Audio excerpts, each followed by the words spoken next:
próximo año 2018, el gobierno federal espera que el Servicio de Administración Tributaria, el SAT, logre incrementar la recaudación en un 8.1% al obtenido este 2017. Pongámoslo en números, esto significa 2.96 billones de pesos adicionales. Esto pese a que no habrá, se dice, mayores impuestos, o por lo menos ya se comprobó a través de lo presentado. De acuerdo con los analistas, esto se traduciría en una mayor persecución a los contribuyentes y también mayores sanciones. Para analizar las implicaciones de esta medida, saludamos al maestro Abraham Vergara, él es coordinador de la licenciatura en Contaduría y Gestión Empresarial de la Universidad Iberoamericana, Campus Ciudad de México. Abraham, bienvenido, qué gusto, ¿cómo estás? Muchas gracias, bien. Pues esta es una buena noticia para las finanzas del país, pero seguramente no tan buenas para las finanzas de los contribuyentes, ¿cierto? Al final de cuentas tenemos 56 millones de contribuyentes cautivos. Lo importante es ver cómo van a aumentar estos 56 millones. Es decir, al final de cuentas tendrían que empezar a generar empleos, ¿sí?, o que las empresas dejen de ser informales y se pasen al sector formal. Si no, no se ve cómo poder aumentar este 8% en términos nominales. En términos reales es aproximadamente 2.1%. Ahora, Abraham, ¿qué nos dicen los últimos años, la experiencia de los últimos años? Es decir, si hemos visto un aumento en el número de contribuyentes, es decir, esta masa que aporta a los impuestos, ¿se ha venido aumentando o son los mismos quienes están pagando más? No, sí se ha venido aumentando, pero no de manera dramática o drástica, ¿no? Desafortunadamente seguimos siendo pocos los cautivos y esto se debe a una cantidad importante de evasión fiscal y de elusión fiscal, que son dos cosas distintas. ¿Cuál es la diferencia entre estos? Porque de la evasión estamos muy conscientes o creemos estar muy conscientes, pero capaz que no y que confundimos uno y otro. Elusión fiscal es cuando es indolo. Yo no sabía que tenía que pagar ese impuesto y no estoy intentando engañar al fisco, y entonces se me olvida pagar el impuesto correspondiente. Eso es elusión fiscal.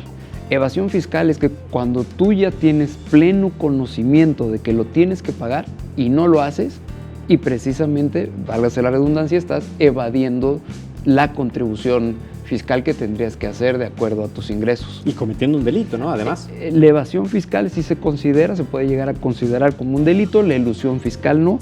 Y la evasión fiscal, el siguiente paso sería, por ejemplo, el blanqueo de capitales. El blanqueo de capitales es dinero lícito del cual no se han pagado impuestos. La CEPAL más o menos habla de que nosotros, México, tiene entre el 50 y el 60% de contribuyentes o de posibles contribuyentes que hacen una evasión fiscal. Es una cifra bastante elevada.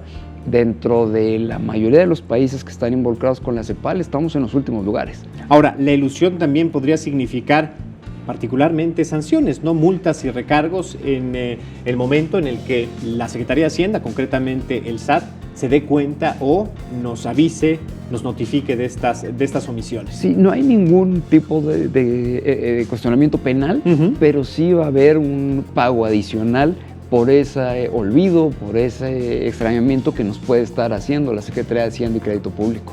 Ahora, ¿cómo justamente, Abraham, veremos pues esta estrategia para hacer crecer este grosso de contribuyentes? ¿Qué se espera para el próximo año, si es que tienen trazada esta meta? Porque si no, ello implicaría que no habría los recursos suficientes para cumplir con el paquete que han presentado. El tema principal tendría que ver con la formalidad. Hay que disminuir esa informalidad que existe en el país, que también está a niveles del 50-51%, por ahí. Hay gente que dice que un poco más elevada, pero bueno, digamos que ese es el promedio.